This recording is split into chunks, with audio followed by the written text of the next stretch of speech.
नमस्कार दोस्तों, your story live में आपका स्वागत है। मैं हूँ आपके साथ रंजना त्रिपाठी और आज हमारे साथ बेहद ही खास मेहमान है मृदुला त्रिपाठी मुंबई से। मृदुला वैसे ही अपने आप में एक बहुत ही बेहतरीन शख्सियत है, लेकिन फिर भी उनका परिचय करवाने के लिए मैं आपको बता देती हूँ कि आप लोगों के फेवरेट स्टार, चहेते स्टार पंकज त्रिपाठी की पत्नी है मृदुला। और मृदुला पंकज जी की जिंदगी का वो हिस्सा है जो शायद उनके जिंदगी के जो सबसे बड़े फैसले रहे निका निभाई है। और एक तरह से कहूँ तो मतलब ये बड़ी आम सी बात होती है, लोग कहते हैं कि विमेन बिहाइंड मैन। तो यहाँ पर ये चीज मैं इसको थोड़ा काटना चाहूंगी और बदलना चाहूंगी। मैं कहूंगी कि मृदुला जी वो महिला है, वो औरत है, वो पत्नी है जो शायद आगे आगे रही है और पंकज जी को उन्होंने एक अच्छा रास्ता दिखाया और जिसकी वजह से पंकज जी आज स्टार है। तो सॉरी, माफी चाहूंगी। तो मृदुला, मैं चाहूंगी कि आप सबसे पहले जो हमें देख रहे हैं इस वक्त, आप हमारे देखने वालों को अपनी एक खूबसूरत सी हंसी के साथ प्यारा सा हेलो बोलें और हमें बताएं कि हाय मुंबई मुंबई लॉकडाउन कैसा जा रहा है। ये लॉकडाउन आपकी जिंदगी में किस तरह के नए बदलाव लेकर के आया है? Hi everyone. पहले तो ये thank you Ranjana for doing this. और लॉकडाउन सही है, लॉकडाउन में कोई दिक्कत नहीं है। हम ऐसे भी ऐसी जगह पे रहते हैं जो ऑलरेडी क्वारंटाइंड है, थोड़ा वो शहर से कटा हुआ ही है, तो ऐसा कोई दिक्कत नहीं हो रही है। और बाकी अच्छा लग रहा है बिकॉज पंकज घर पे हैं। पिछले 3-4 सालों से वो घर पे नहीं थे। वो हाँ, और अब घर पे है, बट और औरतों की तरह और बीवियों की तरह मेरी भी शिकायत है कि वो ज्यादा ही घर पे है।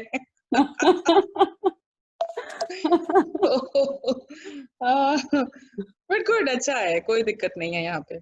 और बाकी आप और जहाँ रह रहे हैं उस एरिया में किस तरह का माहौल है, किस तरह से लोग? लकीली हम जहाँ हैं मड आइलैंड में, वहाँ अभी तक तो कोई कोविड केसेस नहीं है।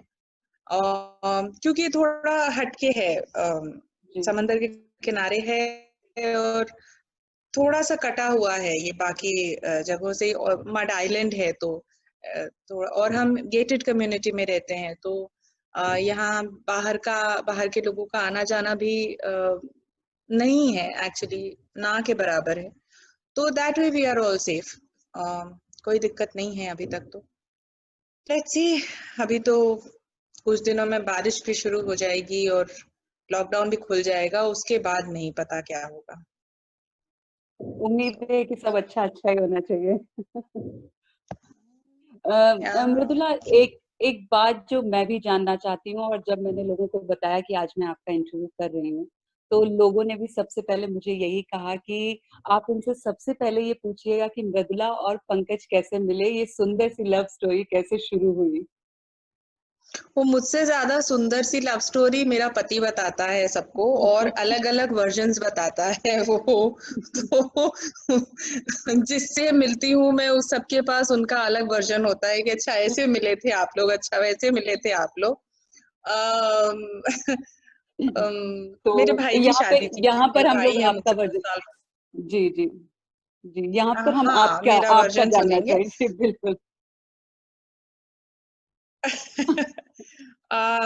भाई की शादी थी मेरी। वो 10 साल बड़े हैं मुझसे। ये हम किस साल की कलकत्ता में बात है? रहते हैं। किस साल की? ये 93 की बात है। 93 की बात है। हम कलकत्ता में रहते हैं। बाबा गए थे वहां पे कलकत्ता, तब से वहीं हैं। पापा भी वहीं, नौकरी वोकरी वहीं था। हम तीनों भाई बहन वहीं पैदा हुए और पले बढ़े। स्कूलिंग वगैरह सब तो मोस्टली अब बहुत हद तक बंगाली कल्चर रूटेड हो गया है अंदर।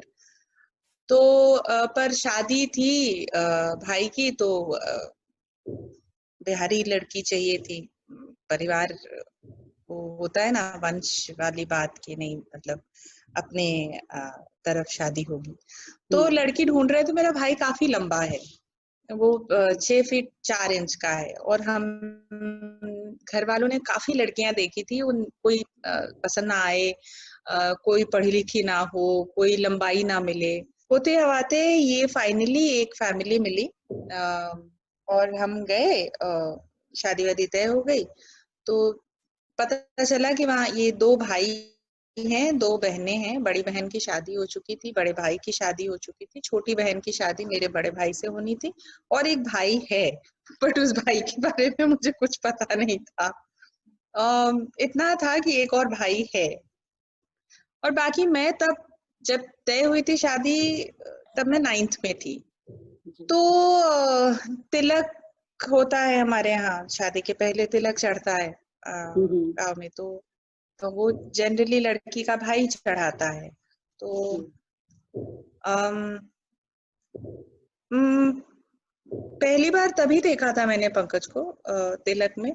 उसका अपना एक वर्जन है कि मेरे बारे में उस तक खबर उनके गांव से एक टॉयलेट बनाने वाले एक मिस्त्री आए थे, राजमिस्त्री मुख्तार। उन्होंने मेरे बारे में उनको डिटेल जानकारी दी हुई थी कि मैं कैसी दिखती हूँ, मैं कैसे रहती हूँ, क्योंकि वो सारे दिन रहते थे वहां पे।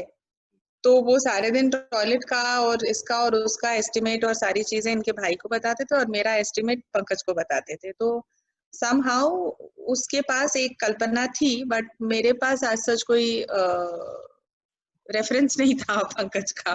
तो मैंने पहली बार उसको तिलक में ही देखा था। और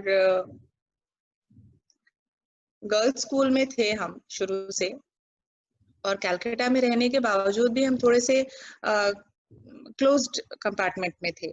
बहुत ज्यादा फ्री नहीं था घर। हालांकि दीदी ने लव मैरिज किया था अपने जमाने में, बट उसके लिए बहुत घर में फसाद हो गया था। तो फिर मैं तय किया था मैंने कि या तो मैं शादी नहीं करूंगी या फिर लव मैरिज नहीं करूंगी, because I didn't want all these things. तो बट फिर वो पहली बार देखा, अच्छा लग गया तभी तो बस तब से हम चाइल्ड मैरिज के शिकार हैं। मैं 9th में थी, वो 11th में था। मेरा अगला सवाल यही था कि पंकज जी मतलब उस वक्त क्या कर रहे थे? तो बच्चे थे आप लोग एक तरह से। वो अ, 11th एक में था हाँ।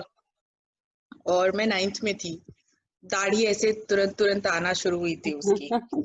तो अब पकी हुई दाढ़ी देखती हूँ तो मैं कहती हूँ कि तुमको तब से देख रही हूँ जब से तुम्हारी दाढ़ी आनी शुरू हुई थी, और अब देख रही हूँ तुम्हारी दाढ़ी पकनी शुरू हो गई। तो ऐसा है आपने कभी सोचा था कि पंकज इतने बड़े स्टार बन जाएंगे? ना। नहीं। नेवर। ये अगर मैं कहूंगी नमस्ते अरे नमस्ते। वाह, क्या बात है, बहुत बढ़िया, बहुत बढ़िया। आप ही के दर्शन चाहिए थे मुझे। अच्छा अच्छा, आप भी वैसे आप बैठिए, शायद प्लीज आ जाइए। मैं दिल्ली में हूँ, आज अभी तो दिल्ली में फंसी हुई हूँ, दिल्ली दिल्ली से ही कर नहीं रही नहीं, हूँ सारा काम। मैंने तय किया है कि इस पूरे लॉकडाउन में हम कोई बातचीत नहीं करेंगे। अरे 2 थोड़ा मिनट के लिए मुश्किल आ है। जाइए, आप दोनों को नहीं साथ नहीं, देख लेती हूँ मैं। ये अभी ऐसे ही अच्छा। देख लीजिए फोटो। बहुत बढ़िया, बहुत खूबसूरत। आप लोग बात करिए, कंटिन्यू करिए। जी बिल्कुल बिल्कुल। Thank you.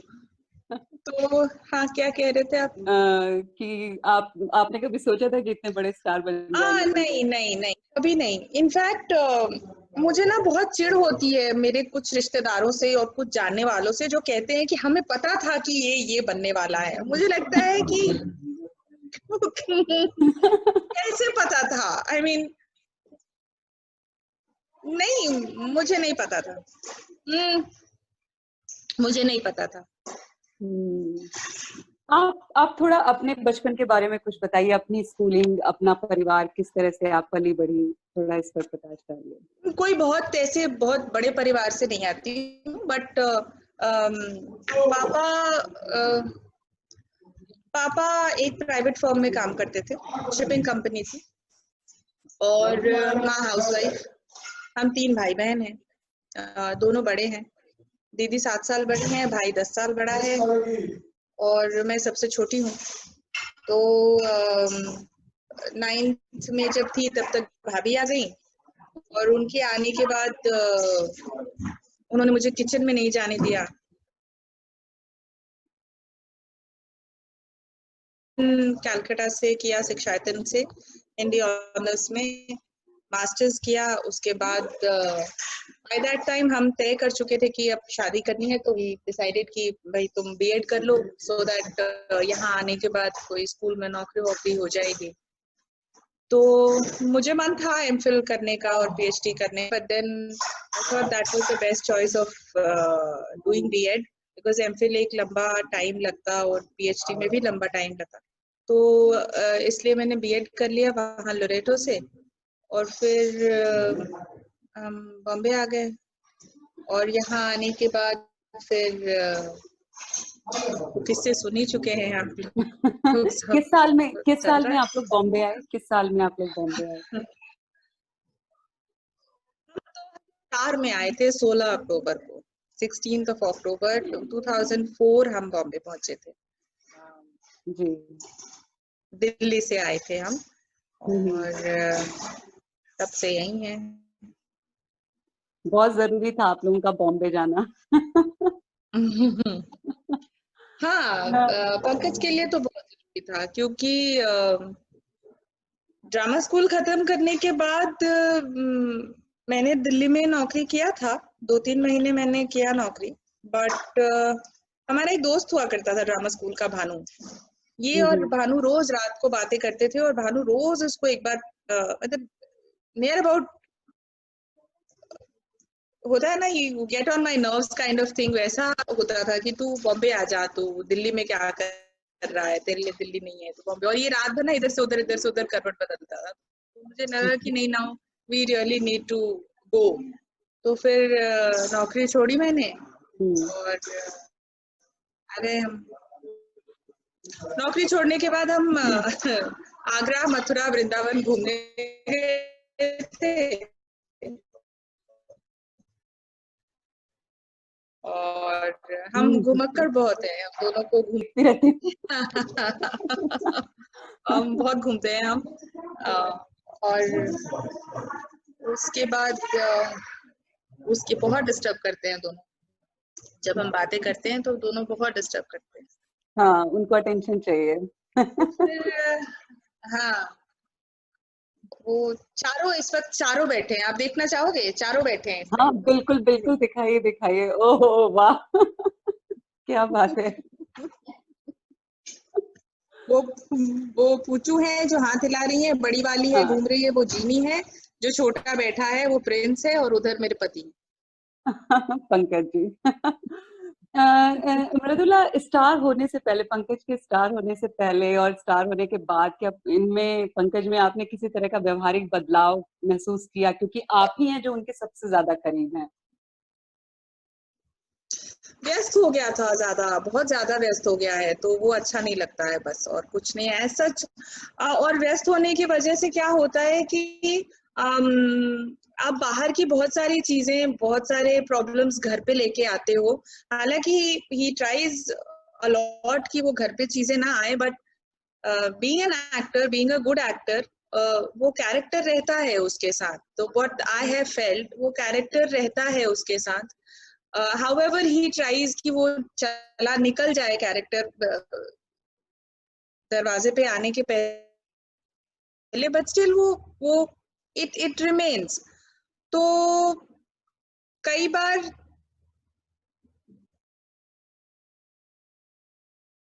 रहता है, तो उसमें कुछ किया नहीं जा सकता है। वो तो मतलब एक्सेप्टेड था मेरी तरफ से, so you can't help it that way. और अदरवाइज उसमें कोई बदलाव नहीं करता। आज सुबह से मैं उसको कह रही हूँ कि आज मैं तुम्हारी पोल खोल दूंगी।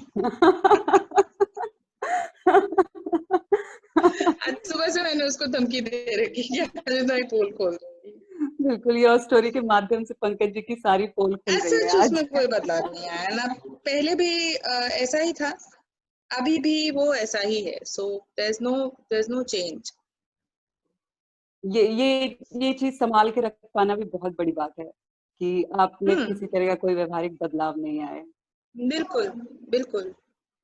एक स्टार वाइफ होने के आपको क्या, किस तरह के फायदे या किस तरह के नुकसान? क्योंकि कभी कभी शायद भीड़ और लोग, कभी ऐसा हुआ कि इरिटेट किया और लोगों ने, आप परेशान हो गए, आपको लगता हो कि नहीं वो आम सी जिंदगी ज्यादा अच्छी थी, ये स्टार वाइफ वाली जिंदगी क्या हो गई है, मतलब इतना ज्यादा। वो मुझे हमेशा अच्छी लगती है, आम वाली जिंदगी मुझे हमेशा अच्छी लगती है, बिकॉज पहले हम शॉपिंग साथ में चले जाते थे। इनफैक्ट स्पेशली घर की दाल चावल की शॉपिंग वो साथ में करता था मेरे, क्योंकि उसको ज्यादा पता होता था कि क्या है घर में और क्या नहीं है घर में, मुझे नहीं पता होता था। बट अब नहीं कर पाते हैं। अब कहीं ऐसे रेस्टोरेंट्स में भी या कहीं ऐसे फ्रीली भी नहीं घूम पाते, क्योंकि इतनी सेल्फी की भीड़ रहती है that at times you feel very irritated. बिल्कुल बिल्कुल, मैं समझ सकती हूँ। आप इतनी डाउन टू अर्थ हैं, आपके व्यक्तित्व की सहजता मुझे सचमुच खासा पसंद है।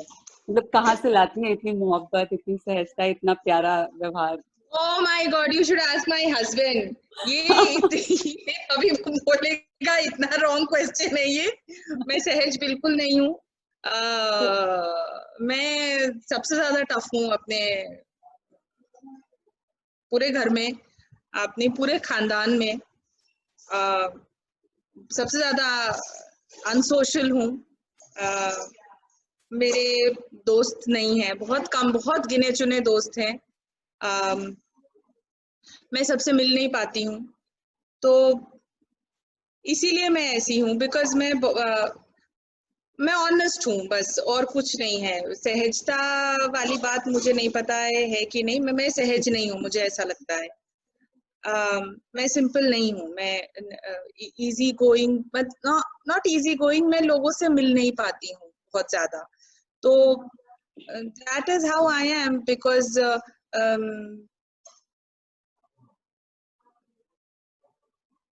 मैं ऐसी ही रही हूँ शुरू से, और मैं मैं ऐसी ऐसी हूँ, मैं शब्द दे देती हूँ, मैं शब्द देती हूँ, मैं ऐसी ही हूँ और ऐसी ही रहूंगी। हाँ, मुझे नहीं लगता है इंसान का नेचर बदलता है। मम्मी मेरी हमेशा कहते रहती हैं कि आदमी का नेचर और सिग्नेचर नहीं बदलता है। वो बहुत बड़ी किस्मत है बिल्कुल मेरी माँ। तो उनका और उनके दामाद का बिल्कुल। बहुत पटता है, दोनों बैठते हैं किस्से करने। तो वो हमेशा कहती है कि इंसान का नेचर और सिग्नेचर नहीं बदलता है। तो वो सही है, इसीलिए उसमें भी बदलाव नहीं आया, बिकॉज वो शुरू से वैसा ही रहा है और मैं भी ऐसी ही रही हूँ शुरू से। और अगर हम बदल भी रहे हैं ना, तो वो सम वे और दी अदर आप बदलना चाहते हैं, इसलिए आप बदलते हो। या आपके ऊपर प्रेशर होता है सोसाइटी का, लोगों का, कि आपको बदलना है, आपको you have to behave like that. ना मेरे ऊपर कोई प्रेशर है, ना पंकज के ऊपर कोई प्रेशर है। हम जैसे हैं उस मूल रूप में खुश हैं। So why to change. बिल्कुल, मुझे लगता है कि उसी तरह से सबसे आसान होता है उसी तरह से जीना, क्योंकि जब आप बदलाव अपने भीतर लाते हैं तो काफी मुश्किल हो जाती है। हाँ, समझ नहीं आता है कि कैसे अपने आप को भी कैसे संभालें। एग्जैक्टली। जैसे फॉर एग्जाम्पल मेरे लिए अभी यहाँ ये बैठ के ये जूम इंटरव्यू देना, ये नहीं है मेरा काम, और मैं बहुत असहज हूँ अभी। नहीं, आप बट बिल्कुल एकदम सहज हो जाइए। आप बस ये सोचिए कि मैं सिर्फ देख रही हूँ आपको, आपको और कोई नहीं देख रहा है, तो आप एकदम आराम से बैठे रहिए, कोई दिक्कत नहीं है। you've Mridula already told me, so I cannot be. Mridula, एक चीज बताएं, क्योंकि आप पंकज के काम को भी मैनेज करती हैं, कहें तो उनकी मैनेजर भी आप ही हैं, तो कितना मुश्किल होता है ये सब कुछ मैनेज करना, घर, बच्चे, साथ में पंकज का काम, और पंकज को भी मैनेज करना है, तो फिर कैसे ये सब कुछ मैनेज करती हैं आप? मुश्किल होता है। अभी मैं 40 दिनों से हम दोनों बहुत एट ईज हैं। बहुत मुश्किल होता है, बिकॉज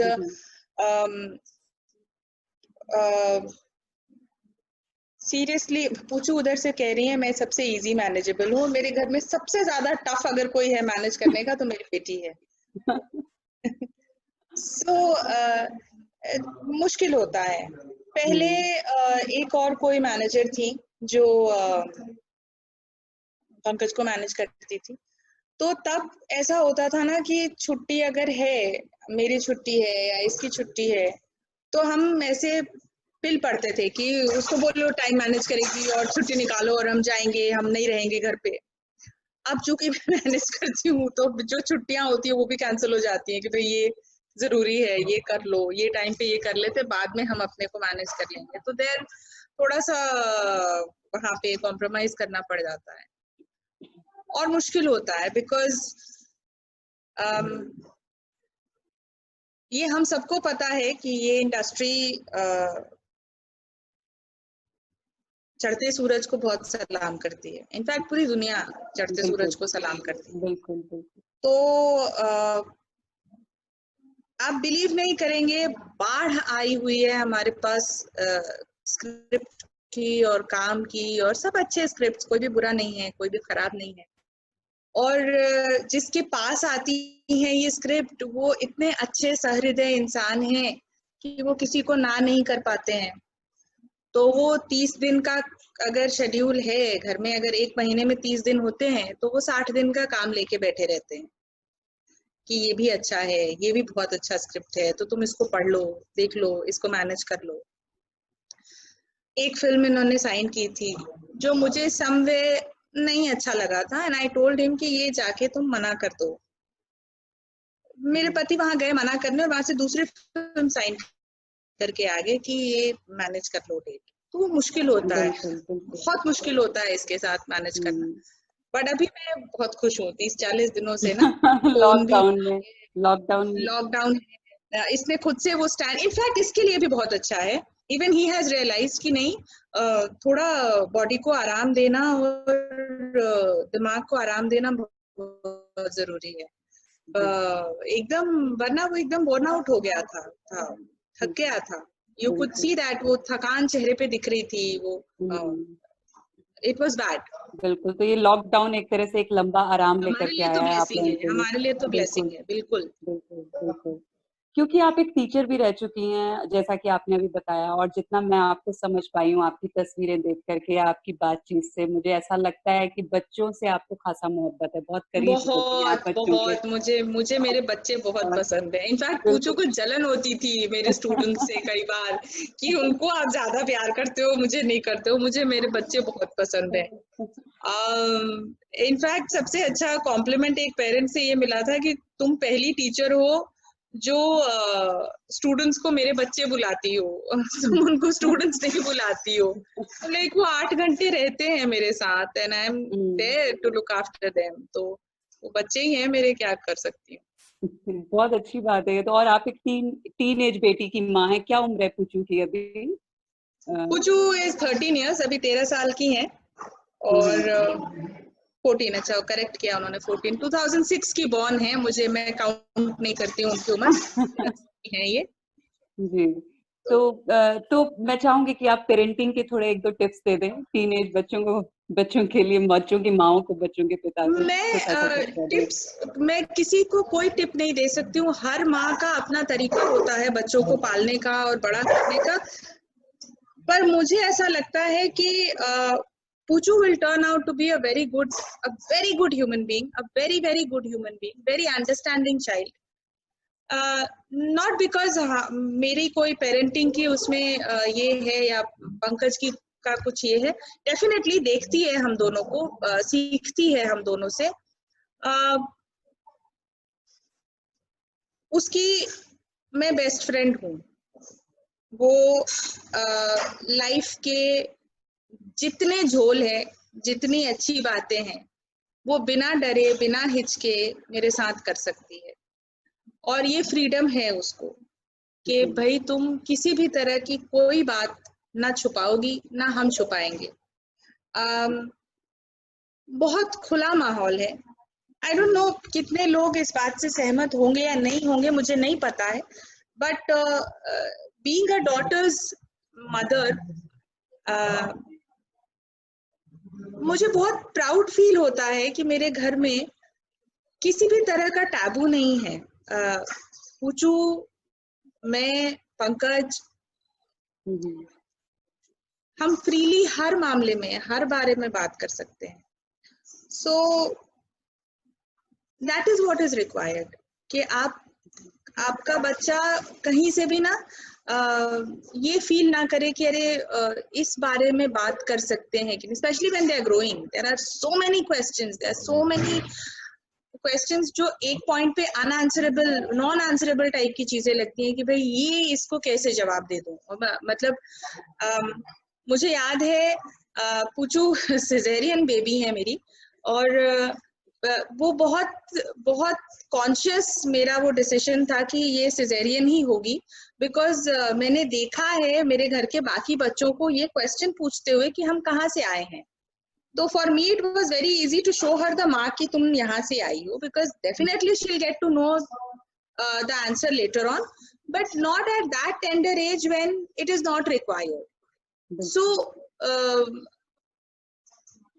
पुचू के साथ हर तरह की बात हो सकती है मेरी, उसके पापा की, and that is what is required with every parent. Even being a teacher, I remember there was this complaint from a parent who said कि ये गाली देते हैं बच्चे, वो बसों में जाते थे, स्कूल बसों में, और गाली वाली सीख लिया होगा, जब आप गाड़ी रास्ते पे चलाते हो तो कई बार आउट ऑफ रेज आप कुछ भी बोल देते हो, तो उन बच्चों ने सीख लिया था।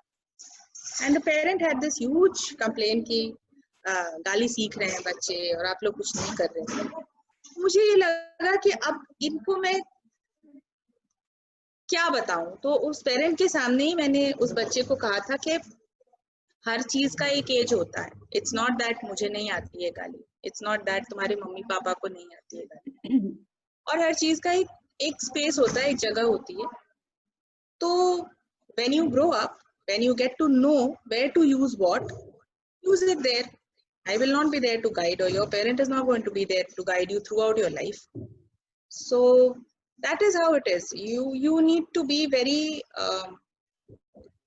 clear in your mind what exactly you want your child to be.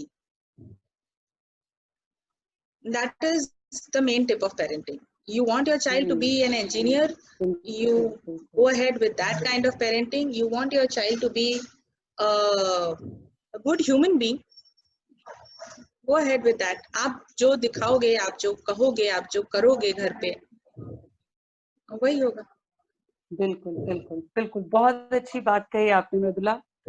मैं चाहूंगी कि आप एक प्यारे से मैसेज से हम अपनी इस बातचीत को विराम देते हैं, और आप जो पंकज के फैन हैं और जो हमें इस वक्त लाइव देख रहे हैं, और उनसे आप कोरोना के इस टाइम में क्या मैसेज देना चाहेंगे, उनको कुछ कहना चाहेंगे आप उनसे? पंकज के फैंस को बहुत सारा प्यार। आप लोगों की वजह से पंकज वहां हैं। Keep loving him, keep loving him more, that makes me very happy. Corona के लिए बहुत केयरफुल रहिए, जितना हो सके अपने घर में रहिए। सरकार के आदेश जो हैं वो हैं ही। यूज योर ओन कॉन्शियस, अपने आसपास के लोगों का ख्याल रखिए, अपना ख्याल रखिए, और खुश रहिए, हैप्पी रहिए। One life you get, live it to the fullest. बहुत सुंदर, बहुत अच्छा लगा आपसे बातचीत करके, हमसे मुझे जुड़ने भी के लिए बहुत अच्छा शुक्रिया। लगा। So much. Thank you so much Ranjana.